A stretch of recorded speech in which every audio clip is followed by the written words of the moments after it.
Grabar la clase. Entonces lo que estuvimos viendo la clase pasada fue simplemente la terminación de nuestra clase de ciclos. Entonces recordando brevemente, vimos los ciclos if, los while y los for, y diferentes formas de implementarlos como para lograr distintos objetivos. Además, también estuvimos viendo cómo capturar algunos errores y yo les pedí entonces que los códigos que hicieran, que trataran de capturar los errores y para que fueran como a pruebas de usuarios. Es decir, que si pues en los códigos, pues en las tareas, les piden, por ejemplo, a los usuarios que introduzcan números, que los códigos no vayan a fallar, si el usuario les mete pues como una letra o algo que haga que el código falle, simplemente como para capturar este tipo de cosas. Lo que vamos a ver hoy en el módulo 6 son los otros tipos de datos que tienen Python. Entonces, entre ellos han incluido las tuplas, los diccionarios y los conjuntos. Entonces, empecemos con las tuplas. Entonces, básicamente para Python, tupla es simplemente una lista que es inmutable, es decir, que no puede cambiar. Y viene pues de un concepto matemático que es una secuencia ordenada de objetos, una lista con un número limitado de objetos. Entonces, una vez que los definimos, no los podemos cambiar. Esto es importante. La ventaja de trabajar con tuplas es que una vez están definidas, son mucho más eficientes y más rápidas en Python que las listas, por así decirlo. Entonces, formas de crear las tuplas. Entonces, la primera es simplemente asignarle pues una variable, el operador de igualación y distintos argumentos separados por comas. Entonces, vemos que cuando imprimimos, pues la variable T1, lo que está dentro es una tupla y se identifica también porque está pues contenida dentro de los paréntesis.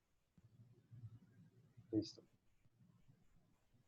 Entonces, comúnmente se utilizan los paréntesis para definirlas. Entonces vemos pues la mismo tipo como de sintaxis, simplemente que están definidos entre paréntesis y tenemos un resultado similar.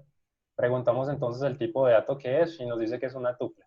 Igualmente las tuplas también las podemos indexar, así como son las listas, y le podemos también hacer el slicing para obtener distintos argumentos dentro de ellos. En este caso, los argumentos 2 y 3. Las tuplas también pueden ser anidadas. Entonces aquí vemos que creamos una tupla simplemente al ser como una tupla de tuplas. Entonces vemos que tenemos pues, los dos elementos más grandes y dentro están conteniendo otros pues, dentro del elemento. ¡Chini! Otra cosa es que las listas, las tuplas son inmutables. Entonces es decir, eso quiere decir que no se pueden cambiar.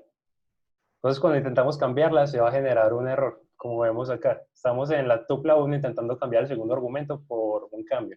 Entonces nos dice que no podemos. Entonces miremos. Luego vamos a ver qué son las tuplas vacías. Es una forma de definirlas simplemente con como los paréntesis, dejarlos como vacíos y vemos entonces que se creó un elemento tupla que no tiene nada por dentro. Entonces, al preguntar qué tipo de elementos, dice que es una tupla y su longitud, pues como ya vemos con los otros tipos de datos, es 0 igualmente. Otra forma de hacerlo es también crearla entre paréntesis, pero es muy importante que le coloquen una coma, ¿sí? Cuando le colocamos la coma, él entiende que es una tupla y entonces la define como una tupla, ¿cierto? Su longitud es 1. Sin embargo, si fuéramos a hacer esto del ejemplo anterior, pero no le colocamos la coma, pues Python entiende que simplemente nos estamos refiriendo al objeto que se encuentra dentro. Entonces, en este caso, el elemento R3 creó un tipo de dato de cadena, ¿sí? Lo mismo pasa también cuando colocamos como números. Si los colocamos dentro de paréntesis, le entiendo que eso es una expresión matemática simplemente, entonces nos dice como no, eso es un entero.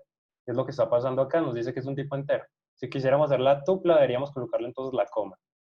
Listo. Entonces luego dice que observe que las tuplas se crean y se indexan igual que las listas, como vimos ahorita. Entonces la diferencia principal radica en que estas no se pueden cambiar. Entonces estos métodos como de append, extend, insert, remove y pop no sirven. ¿Sí? Y lo que les decía ahorita, de que las tuplas son más rápidas que las listas y que son simplemente listas constantes. Entonces, si intentamos utilizar los métodos de append, va a fallar porque pues, no los podemos modificar. Entonces, no podemos quitarle elementos. que es pues un método que utilizamos para averiguar el indexado de cierto elemento, y también podemos preguntar si cierto elemento se encuentra de una tupla, como pues con una operación booleana.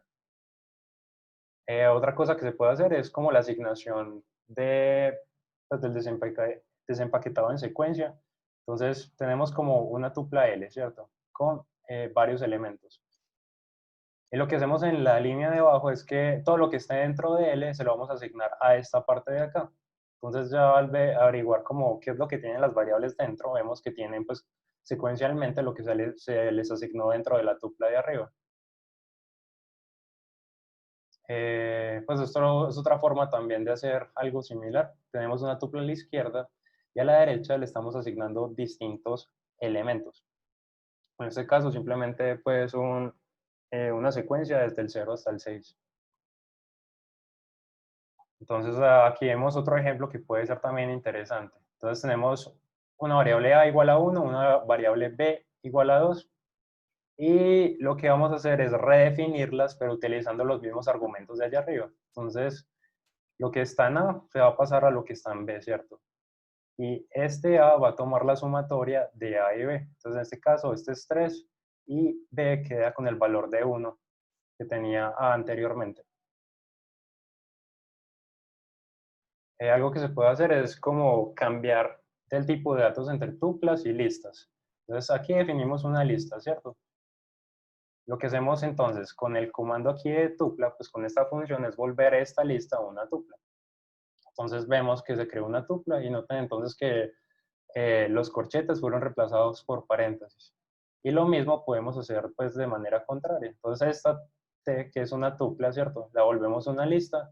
Entonces noten que ya cambiaron los paréntesis por corchetes. Entonces, a pesar de que decimos que las tuplas son inmutables, hay ciertos elementos que se pueden cambiar dentro de ellos. Y pues son referidos a las listas en este caso. Entonces veamos, tenemos una tupla, ¿cierto? Y noten que el tercer argumento es una lista, ¿sí? Entonces, tenemos la lista, que es el elemento, en este caso, perdón, el cuarto. Entonces, el elemento cuarto de index 3 es una lista, ¿cierto? Si intentamos asignarle una nueva lista a estos elementos, nos produce un error. Sin embargo, podemos cambiar los elementos dentro de la lista uno por uno. Entonces noten que aquí estamos operando sobre el cuarto elemento y vamos a pedir el segundo elemento dentro de esta lista. ¿Sí? O sea, este de acá. Y lo estamos cambiando por una A. Al imprimir entonces esta tupla, ¿cierto? Se cambió como todo el elemento que teníamos. Y lo mismo podríamos hacer con pues con este elemento de lista y agregarle al final un nuevo elemento, en este caso 1, 2, 3. Entonces esto pasa porque la lista también está apuntando como a la dirección en memoria de un objeto. Es una forma de ver esto sería con Python Tutor. Para que miremos como en memoria qué es lo que está pasando con estas últimas líneas.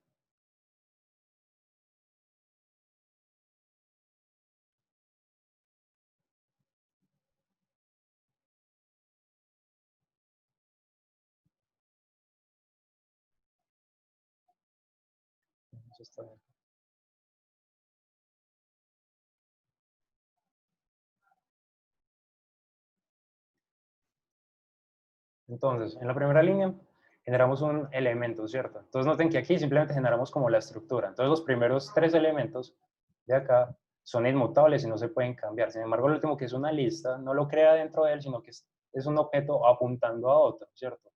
Entonces al correr a esta segunda línea, vamos a desoperar sobre este objeto de acá y no directamente sobre la tupla.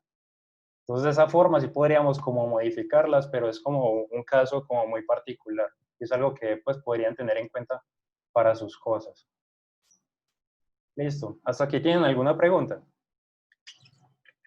Juan Di, entonces ya al hacer eso no se perdería lo de la eficiencia de tener una tupla.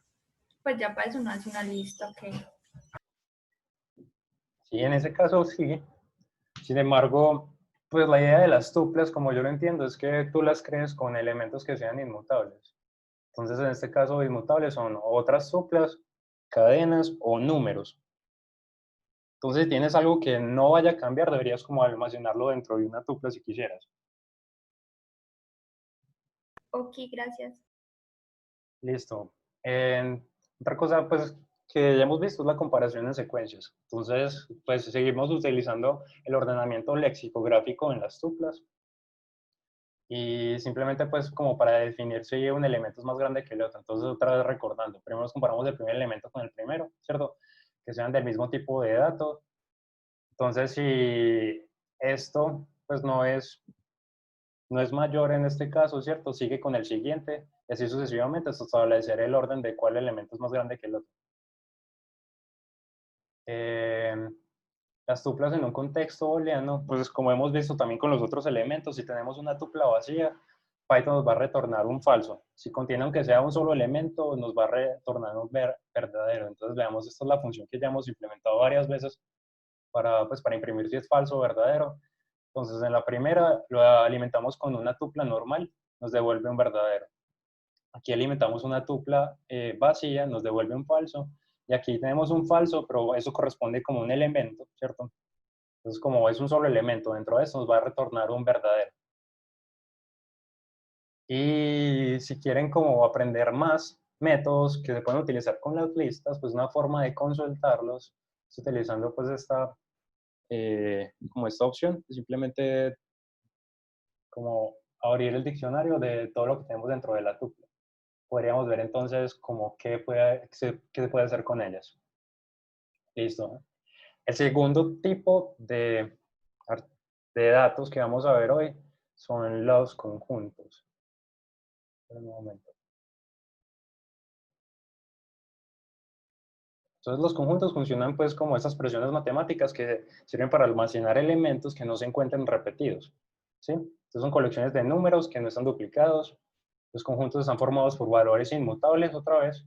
Sin embargo, los conjuntos como tal son inmutables. Entonces sí podemos operar con ellos, hacerlos más grandes, más pequeños, quitarles cosas, operarlos pues de distintas maneras. Entonces con ellos se pueden realizar las operaciones de unión, intersección y diferencia. Entonces creación de los conjuntos. Para crear un conjunto simplemente utilizamos las llaves. ¿Sí?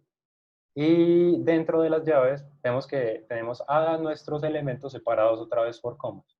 Entonces, noten que dentro de la expresión que creé inicialmente hay varios elementos repetidos. Noten que el 2 está, por ejemplo, 3 veces. Sin embargo, lo que almacenamos dentro de nuestra variable, ¿cierto? Son los elementos no repetidos. Entonces aquí aparece solamente una vez el 2. Preguntamos el tipo de dato y nos dice que es un conjunto. ¿Sí? Y también podríamos crear conjuntos a partir de una lista con esta función de set. Entonces tenemos una lista, la pasamos por la función set, nos creó un conjunto y otra vez pues nos quitó los elementos repetidos. En este caso creo que era el uno solamente. Y noten que en este caso están ordenados, pero pues estructuralmente los conjuntos no tienen un orden definido porque pues son variables. Entonces intentamos hacerle como la indexación a este tipo de datos nos va a generar un error.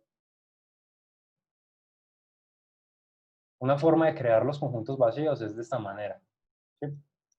Con el set, simplemente dejando que pues, los paréntesis vacíos. Vemos entonces que la longitud de este tipo de elemento es 0. ¿Sí? Si intentamos crear los conjuntos con las llaves vacías, Python no va a entender eso como un conjunto, sino como un diccionario. Entonces, por eso es que esta es la única forma de crear un conjunto vacío. Entonces, esta parte de acá es lo que les comentaba, los conjuntos no se pueden indexar. Tenemos varios elementos, ¿sí?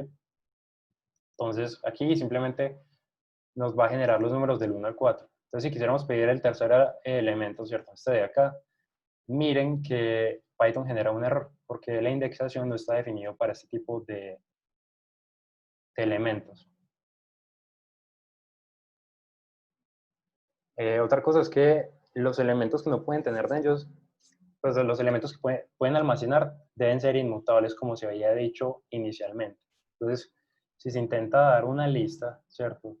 A un conjunto, él va a fallar, nos va a decir como que hay un tipo de error en lo que tenemos que hacer. Entonces, simplemente deberíamos como definirlo como otra vez tuplas, cadenas de texto y números, flotantes o enteros.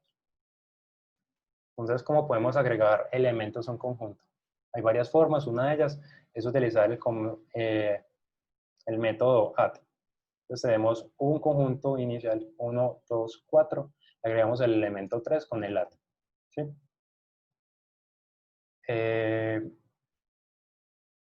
Si le intentamos agregar una lista, nos va a generar un error por lo que habíamos hablado anteriormente. ¿Cierto? Si intentamos entonces agregar un elemento que ya está contenido, simplemente lo ignora y pues nos lo va a mostrar solamente una sola vez. Por otro lado, si quisiéramos agregar varios elementos, está entonces la función update. En este caso está fallando porque estamos agregando solamente uno, ¿sí? Sin embargo, cuando tenemos acá, por ejemplo, este conjunto, ¿cierto? Entonces al conjunto es inicial, que son los números del 1 al 4, le vamos a agregar este de acá, ¿cierto? Entonces le vamos a hacer un update de todos estos elementos, entonces nos une todos los elementos que intentamos agregar. Y podemos entonces agregar más de un solo elemento, como vemos en esta parte de acá. Tenemos aquí dos conjuntos. Y el resultado es que tenemos todos estos elementos de acá. También podríamos agregar entonces una lista de esta manera, ¿cierto? Pero él no lo va a entender como una lista, sino que va a agregar pues elemento por elemento dentro del elemento, pues del objeto que estamos operando, en este caso el diccionario, el conjunto S. Entonces, ¿cómo eliminar objetos de un conjunto? Entonces está el método de discard. Entonces tenemos el set S que estábamos trabajando anteriormente. Entonces aquí vamos a simplemente descartar la n. Aquí descartamos el -1. Aquí descartamos la b. ¿Sí? Noten entonces que esto está operando directamente sobre el objeto y en iteración por iteración va eliminando el elemento, o sea que pues, va modificándolo directamente. Miren que, por ejemplo, en esta de acá, vamos a eliminar esta b, ¿cierto? Y luego ya la b no existe, ¿cierto? Pero a pesar de que intentamos otra vez eliminar la b, Python no va a generar un error con este tipo de función. Eso es importante. Otra forma de hacerlo, pues de eliminar elementos, es con el pop. Entonces, ese nos remueve y retorna un objeto arbitrario dentro del conjunto. Entonces, consideremos esto. Tenemos el conjunto de los números 1, 2 y 3. En este caso, hacemos el pop, ¿cierto? Entonces, nos puede eliminar cualquier objeto en este caso. ¿Sí? Y hacemos otra vez pop, nos elimina el elemento 2. Otra vez pop nos elimina el 3. Entonces, nos quedó ya el diccionario, el conjunto vacío. Y en este caso, como ya está vacío y intentamos otra vez eliminar un objeto, nos genera un error porque nos dice que el conjunto está vacío. A diferencia del que vimos anteriormente, que si falla, así intentemos eliminar objetos que no estén dentro de él. Entonces veamos algunas operaciones conjuntos. Entonces esto pues simplemente son pues cosas que podemos hacer con este tipo de objetos. Entonces recordemos que lo que debemos almacenar dentro de ellos son elementos inmutables. En este caso está fallando porque aquí estamos metiéndole una lista. ¿Cierto? Definimos otra vez otro objeto. Y definimos aquí otro diccionario, ¿sí? Entonces podemos preguntarle si cierto objeto está dentro de, perdón, un conjunto, dentro de nuestro conjunto. Entonces en este caso nos devuelve un verdadero, ¿cierto? Aquí nos devuelve un falso porque esta cadena no se encuentra dentro de este conjunto. También podríamos como tener una cadena, ¿sí? Y que nos retorne el conjunto de las letras que conforman esta cadena. En este caso, entonces estas son las distintas letras que incluyen los espacios que conforman mi nombre. Entonces, otra cosa que se puede hacer dentro de las operaciones con conjuntos, es lo que ya vimos como en el colegio. Serían como la unión, la intersección, la diferencia, y ver si un conjunto está contenido dentro de otro. Entonces, consideremos otra vez los mismos conjuntos que definimos anteriormente. Entonces, una forma de hacer la unión no es simplemente decirle como que A más B. En este caso, ese operador no existe para los conjuntos. La forma de hacerlo es con esta barrita vertical. Esta es definida como la unión. Otra forma de hacerlo es también con un método. Entonces aquí simplemente al diccionario A lo vamos a unir, perdón, al conjunto A lo vamos a unir con el conjunto B. Entonces noten que nos dan resultados similares. Luego está la intersección. Entonces los elementos comunes entre ambos conjuntos. El operador para esto es esta I, ¿sí? O también podemos utilizar el método de intersección. Entonces la intersección entre A y B nos dan pues este resultado. Luego podríamos hacer la diferencia, es decir, en este caso A menos B, que corresponde a los elementos de A que no están en B. Tenemos pues este resultado. También lo podríamos entender de la forma contraria, los elementos de B que no están en A. Y otra forma de hacerlo es también con el método de diferencia. Entonces, este es simplemente, pues siguiendo esta como sintaxis, son los elementos de B que no están en A. También podríamos tener la diferencia numérica. Entonces dice que en teoría de conjuntos, la diferencia, perdón, esto es simétrica, de dos conjuntos, es la operación que resulta en un conjunto cuyos elementos son aquellos que pertenecen a los dos conjuntos iniciales sin pertenecer a ambos a la vez. Corrijamos.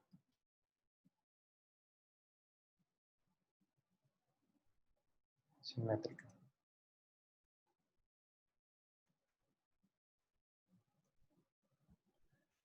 Entonces es como pues pensar como en la unión de los elementos, ¿cierto? Es como todo lo que esté fuera de ellos. Todos los elementos que no pertenecen a un conjunto ni al otro.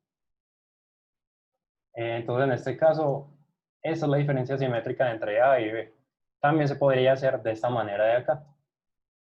Y lo otro que podríamos hacer es ver si un conjunto está contenido dentro de otro. Entonces, es la forma de hacerlo. Es como, aquí estamos preguntando si A, ¿cierto?, es un conjunto de B. Entonces nos va a devolver un verdadero o falso dependiendo de qué nos dé esta operación.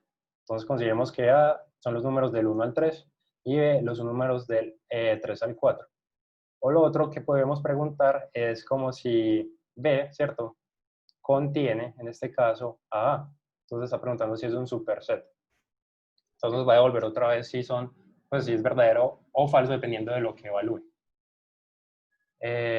Lo otro que les decía es que los conjuntos son mutables. Entonces para ver esto, recuerden que los objetos mutables son los que cambian de dirección en memoria cuando operamos con ellos. Entonces tenemos el conjunto X, ¿cierto? Le preguntamos su dirección, nos da esta de acá. Luego vamos a evaluar Y, ¿cierto? Lo vamos a hacer igual a X. Acá, entonces lo estamos uniendo con este conjunto de acá. Entonces vemos que el objeto ya cambió, ¿cierto? Luego, vamos a evaluar la dirección de Y, ¿cierto? Pero recordemos que aquí los hicimos iguales, o sea que están apuntando como al mismo objeto. Pero como el objeto fue modificado, vemos entonces que pues, X pues también fue modificado con lo que se le hizo a Y anteriormente. Listo. Pues aquí tienen alguna pregunta con los conjuntos.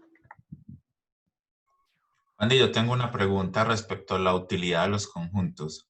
O sea, básicamente, pues las operaciones matemáticas, estadísticas que uno conoce, pero ¿conoces otra utilidad pues, que hayas aprendido en todo este rato que llevas programando, donde vos digas, aquí hay que usar un conjunto, o solamente pues como por esto de las matemáticas? Mira, eso dice que nos quedan 10 minutos. Si se llega a acabar, pues ya saben que nos volvemos a conectar.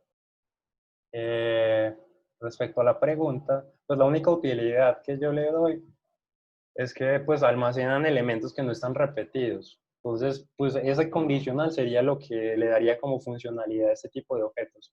Pero la verdad no los he utilizado mucho.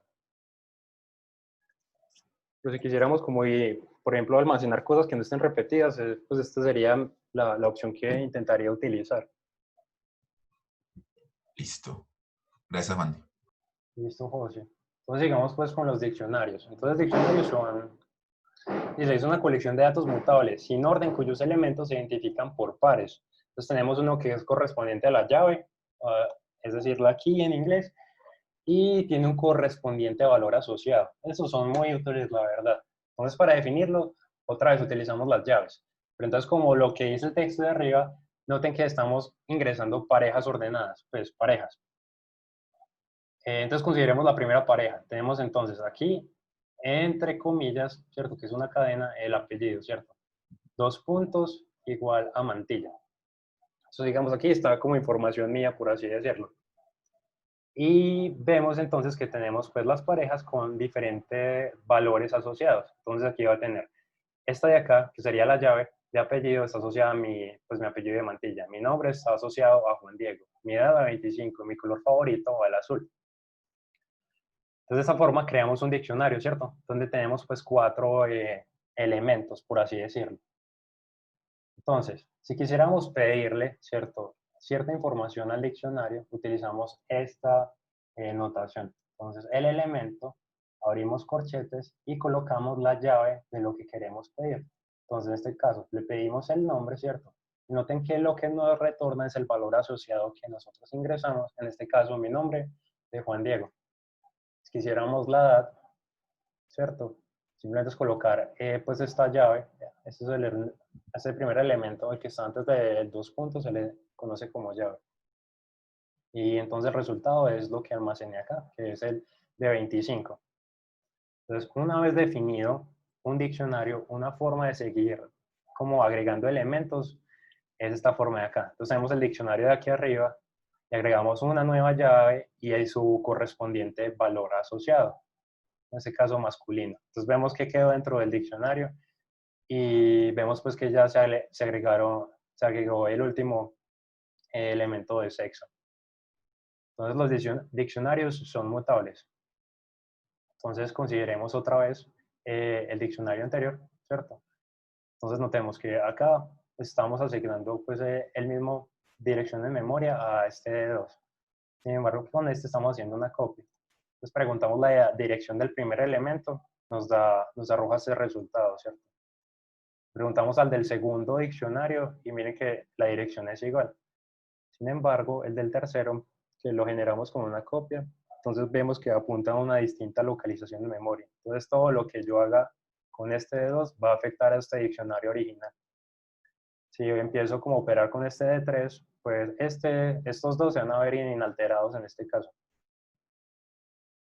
Entonces, al diccionario de 2 le agregué modifiqué un elemento. Entonces mi edad ya no es 25, sino que es 100, ¿cierto? Vemos lo que pasó con diccionario 3 y el elemento de edad sigue igual.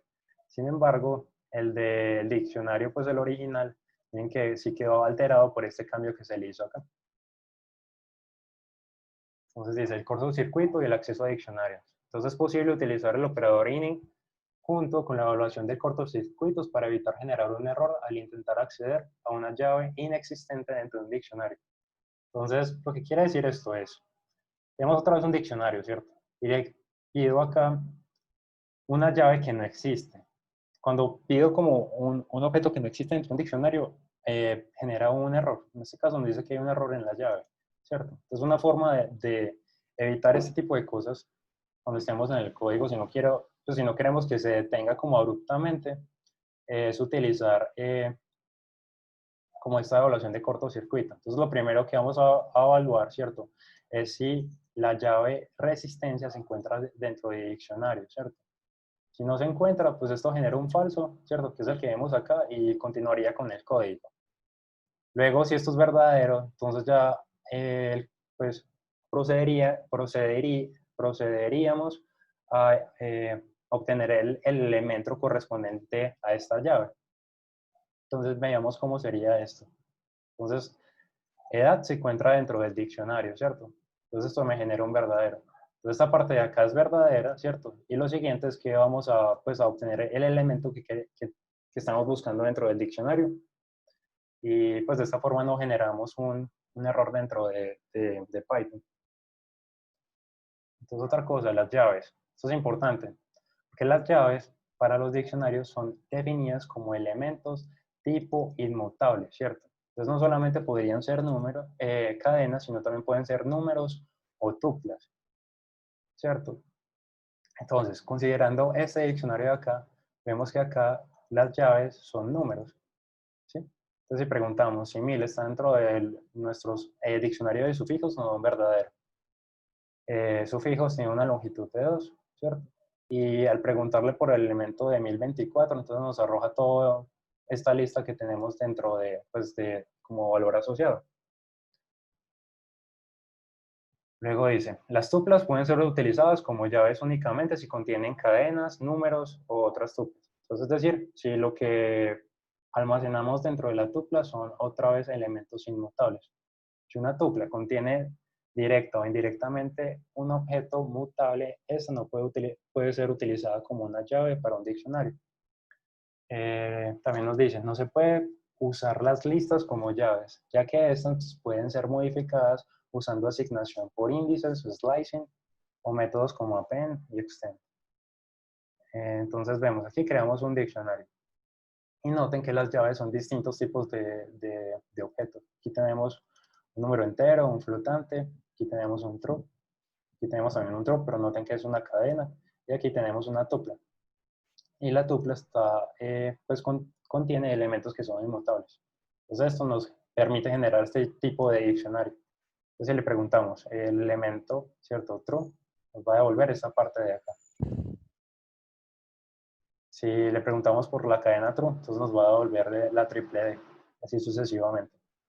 Noten que esta forma de acá es la forma de pedirle la tupla que teníamos almacenada como nuestro último objeto. También se pueden utilizar como tipos de objetos como llaves. Entonces tenemos aquí el entero, la lista, el flotante, el booleano y un diccionario. Aquí tenemos un diccionario cuyas llaves son puras tuplas, como pueden ver, ¿cierto? Y tenemos como ejemplo, pues el mismo diccionario, pero en vez de tuplas, tiene listas. Y en este caso, Python genera un error. ¿Sí lo ven acá? Tipo de error.